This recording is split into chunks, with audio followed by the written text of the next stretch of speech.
Hey, if the microphone is not working on the Beats Solo 4, if you are connected to your iOS device, Android, or for example into the PC, I can recommend you to perform the hard reset. This is actually the only way that will probably help you to fix this issue, because if it doesn't help you, there's no way to actually fix this by yourself. So you'll have to take advantage of the warranty or put these headphones to some professional repair service.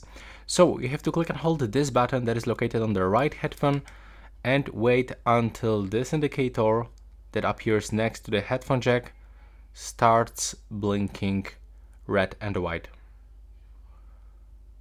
So keep holding. Currently it's blinking white, so we have to hold it.